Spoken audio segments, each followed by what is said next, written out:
India के space sectors ने recent years में एक फिनोमिनल ट्रांसफॉर्मेशन देखी है और चंद्रयान 3 की सक्सेस इसका एक शाइनिंग एग्जाम्पल है। ये न सिर्फ देश की टेक्नोलॉजिकल प्रोग्रेस को हाईलाइट करता है बल्कि इंडिया को एक ग्लोबल स्पेस पावर बनाने के लिए एक स्ट्रांग फाउंडेशन भी रखता है। आने वाले 20 ईयर्स में गवर्नमेंट ऑफ इंडिया ने एम्बिशियस प्लान सेट किए हैं, जैसे कि रीयूजेबल रॉकेट्स जैसे next generation launch vehicles develop करना, जो इंडिया के स्पेस एक्सप्लोरेशन में सेल्फ रिलायंस और ग्लोबल कॉम्पिटिटिवनेस को बूस्ट करेगा। आज के 7 पीएम हाइलाइट्स में बात करेंगे चंद्रयान 3 के बाद हुए रीसेंट स्पेस सेक्टर डेवलपमेंट्स की, साथ ही स्पेस सेक्टर की सिग्निफिकेंस और उसके आगे आने वाले चैलेंजेस को भी हम इसमें डिस्कस करेंगे। But before plunging into the advancements and challenges of a space sector, let's have a look at the recent developments of a space sector. सबसे पहले बात करते हैं आदित्य L1 मिशन की। ये स्पेसक्राफ्ट PSLV के जरिए लॉन्च हुआ और इसका मिशन है अर्थ सन के लैग्रांज पॉइंट यानी L1 से सोलर रेडिएशन को स्टडी करना। जनवरी 2024 में इसने अपनी ऑर्बिट रीच की और जुलाई तक अपनी पहली ऑर्बिट कंप्लीट कर ली।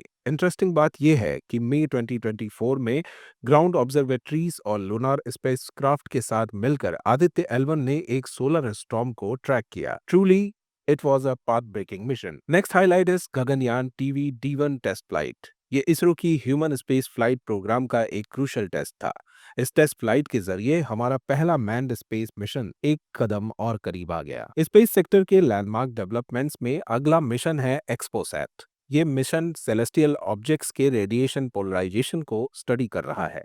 स्पेस सेक्टर के अचीवमेंट्स में अगला नाम आता है रीयूजेबल लॉन्च व्हीकल यानी RLV का। इसरो ने पुष्पक का लैंडिंग एक्सपेरिमेंट कंडक्ट किया, जिसमें स्पेस लाइक कंडीशंस को मिमिक किया गया। ये टेस्ट सक्सेसफुल रहा और अब हम ऑर्बिटल रिटर्न फ्लाइट एक्सपेरिमेंट की तरफ बढ़ रहे हैं। ये reusable rocket future space missions को कॉस्ट इफेक्टिव बनाने की दिशा में एक महत्वपूर्ण स्टेप है। और last but not least, small satellite launch vehicle यानी SSLV का फाइनल टेस्ट फ्लाइट। इसमें अर्थ ऑब्जर्वेशन टूल्स और गगनयान मिशन के अल्ट्रावायलेट डोजीमीटर जैसे पेलोड्स थे। इसका कॉमर्शियल मिशंस के लिए तैयार होने के बाद इंडिया की स्पेस इकोनॉमी में एक बड़ा बूस्ट आएगा। Now let's have a look at the importance of space sector in India. The first and foremost significance is that it will give boost to space industrialisation. आज India global space economy का सिर्फ 2% या $7 billion का हिस्सा है, लेकिन space sector का development space tech ecosystem को प्रमोट करेगा और इंडिया की स्पेस इकोनॉमी को 2040 तक $100 बिलियन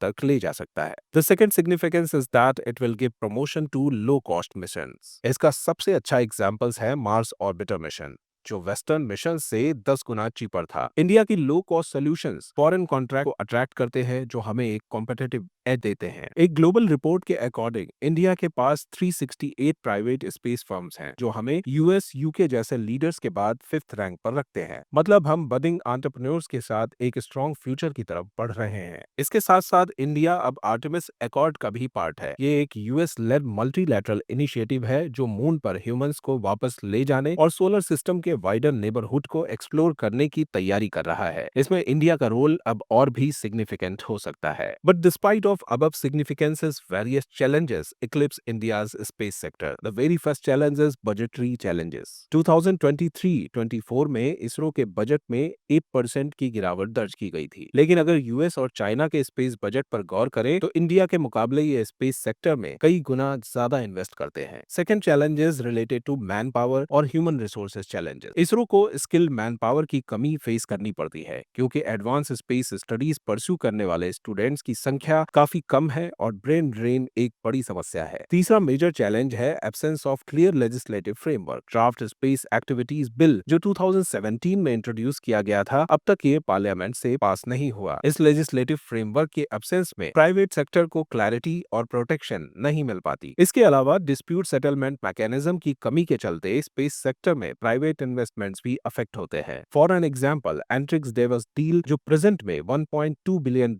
का इंटरनेशनल डिस्प्यूट बन गया है। Last but not least is technological challenges. Powerful और रीयूजेबल लॉन्च व्हीकल्स की कमी इंडियन स्पेस सेक्टर के लिए एक बड़ा रोड ब्लॉक है। चंद्रयान 3 को मून तक पहुंचने में 6 हफ्ते लगे, जबकि रशियन लूना 25 मिशन सिर्फ एक वीक में ही वहां पहुंच गया था। इन सभी चैलेंजेस को एड्रेस करने के लिए गवर्नमेंट ने कुछ इंपॉर्टेंट स्टेप्स उठाए हैं। जैसे इनमें सबसे पहला और सिग्निफिकेंट स्टेप है इंडियन स्पेस पॉलिसी 2023। ये एक लैंडमार्क पॉलिसी है जो इवॉल्विंग स्पेस सेक्टर को पूरा पोटेंशियल अनलॉक करने के लिए डिजाइन की गई है। इन स्पेस इनिशिएटिव दूसरा इंपॉर्टेंट इनिशिएटिव है जिसका एम है प्राइवेट कंपनीज को एक लेवल प्लेइंग फील्ड प्रोवाइड करना, जिससे लेंदी ब्यूरोक्रेटिक प्रोसीजर्स अवॉइड किए जा सके। इसके अलावा गवर्नमेंट ने सैटेलाइट मैन्युफैक्चरिंग और लॉन्च इंफ्रास्ट्रक्चर के लिए कुछ रिस्ट्रिक्शंस के साथ स्पेस सेक्टर में 100% एफडीआई अलाउ की है। 2019 में establish new space India limited भी इंडियन गवर्नमेंट का एक सिग्निफिकेंट स्टेप है,